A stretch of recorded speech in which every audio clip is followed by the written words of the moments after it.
Hi, I'm Amanda Lee Cobb, and welcome to Wild About New York City. Most people think of New York and they think tall buildings, places like Times Square and the bright lights of Broadway, Radio City Music Hall, Rockefeller Center, and even Fifth Avenue. Few people realize that the Big Apple is more than just a concrete jungle of steel and glass. It's actually comprised of many islands, an archipelago in the North Atlantic situated in the heart of the Atlantic Flyway. Besides the 8 million people who live here, it's also an oasis for hundreds of wildlife species that come through and visit during their seasonal migrations. And it's also home for a myriad of other animals who live here year-round. Today, we're going to hop aboard a New York water taxi for an Audubon eco cruise to two of our city's uninhabited islands, Hoffman and Swinburne, in the shadow of the Verrazano Bridge. There, we're going to look for some of New York City's most popular winter residents, harbor seals. So sit back, relax, and enjoy your ride with us here on Wild About New York City.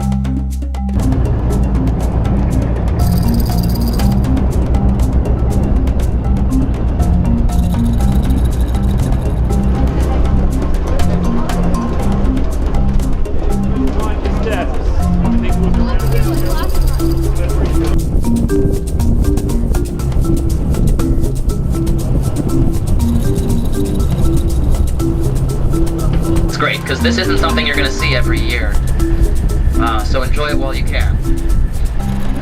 In fact, if you want to tag us in any pictures, New York City Audubon is on Instagram at NYC Audubon.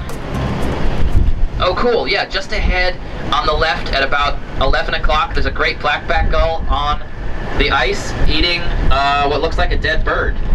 So it may have caught and killed a bird or found a bird that expired from, exposure or old age or whatever it is that gets to birds.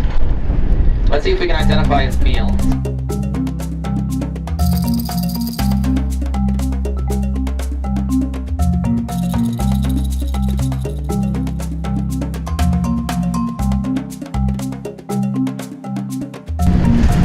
Beautiful out here, isn't it?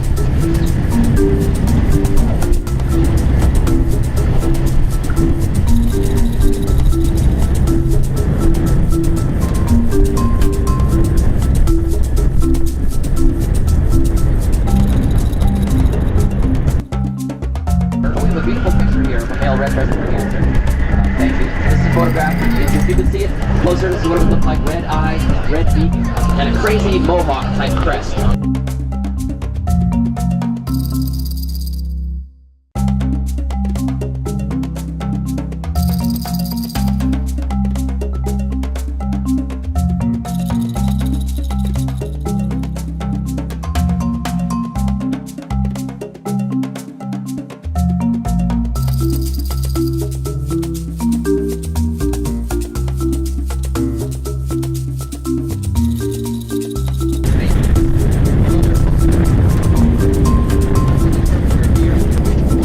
Just off the left side of the piers.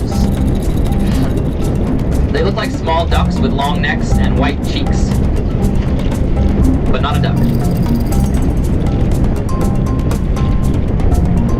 Oh, there's 4 of them actually. 1, 2, 3, but now one's taking flight. Now they're all flying.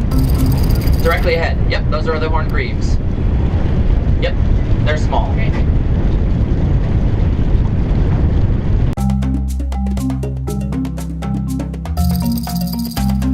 Down and to your right in the water.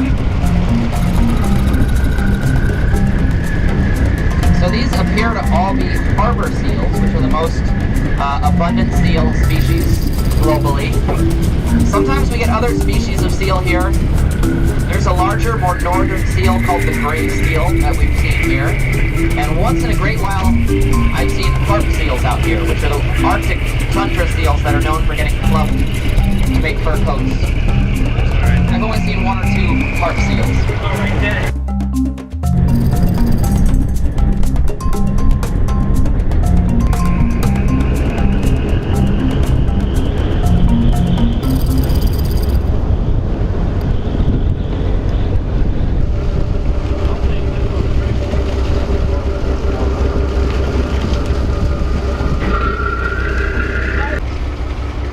Gabriel Willow. I'm a naturalist and educator here in New York City. I work with New York City Audubon and New York Water Taxi, among others. And my favorite thing is taking people out in the city and exploring nature. And there's a lot of unexpected wildlife, I think, that you can find here in New York City, more than a lot of people realize. You often hear people joke about how the only, animals you see in the city are pigeons or rats, but that's not true at all. We just went out on a boat in New York Harbor, and we saw harbor seals really close by, within a half hour, near the Verrazano Bridge, near Staten Island.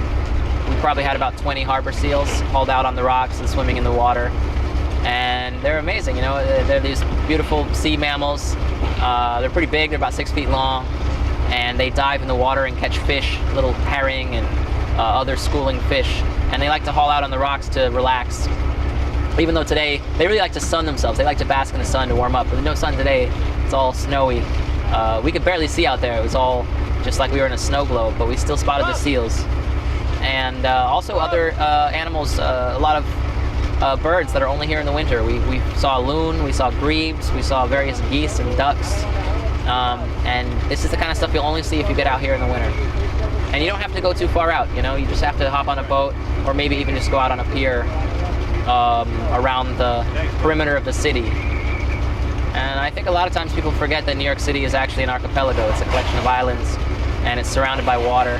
All of the boroughs are on islands except for the Bronx, which is a peninsula, so it's still surrounded by water on 3 sides. And this water is a source of life, so there's tons of fish, shellfish, crustaceans that attract birds and mammals that feed on those aquatic creatures. So that's what we're seeing with the seals, gulls, ducks. In the summer there's herons and egrets, and it's all because the water's getting cleaner. Basically since 1972, when the Clean Water Act was passed, things really started to improve, and the fish came back, or the fish were less toxic to eat, one or the other. And the seals have only been here for about maybe 15 years. They were first seen around 2001, I think, out on Swinburne Island, where we went today. And now they're being spotted all over the city, in Pelham Bay Park, in Jamaica Bay, right here in the East River by the Brooklyn Bridge, and then most of all out on Swinburne and Hoffman Island, which is where we went today. There's probably about 250 to 300 harbor seals in the city, only in the winter. They spend the summers up in the Gulf of Maine or Atlantic Canada, and then they migrate down here by swimming, and they just like to hang out here and eat fish. It's a pretty good lifestyle. Sometimes people find seals on beaches, and they think that the seal is injured, or that it's an abandoned pup or something like that. Seals just like to haul out to rest, so the best thing to do is to give them some space. Sometimes along the beaches of Staten Island, or up in Orchard Beach in the Bronx, or on beaches out by the Rockaways, you can find seals. And it's good just to let them be. They're probably fine. They're just hanging out, loafing, relaxing. So just give them their space so that they don't have to, go back in the water. And even if they do that, it's not the end of the world. But yeah, the main thing, the reason the seals are attracted to Swinburne Island is it's off limits to people. So they feel safe there. There's no predators, and there's no people bothering them, so they can just relax and do their thing. And it's great, we live in this bustling metropolis, one of the densest cities in the world, but we still have these small islands as part of this archipelago. The brother islands, Shooter's Crawl, Ruffle Bar, Swinburne and Hoffman. There's just hundreds of smaller islands around the city that provide incredible habitat for wildlife, and it's a treasure. We're very lucky that we have these spaces, and that it wasn't always the case. Swinburne and Hoffman are actually man-made, and they were built to be quarantine islands to house people with infectious diseases in the 1800s. At the time, there was no cure for these diseases, things like yellow fever, smallpox, typhoid, so we would put them out on islands where they wouldn't get other people sick. And I think it's really kind of cool that these islands that were these really undesirable places where you never want to wind up are now places that people want to go visit that are attracting wildlife. In the winter, it's the seals. In the summer, there's egrets and herons that nest on these islands.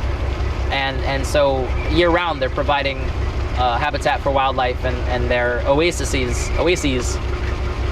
They're an oasis within the city for wildlife. We're very lucky.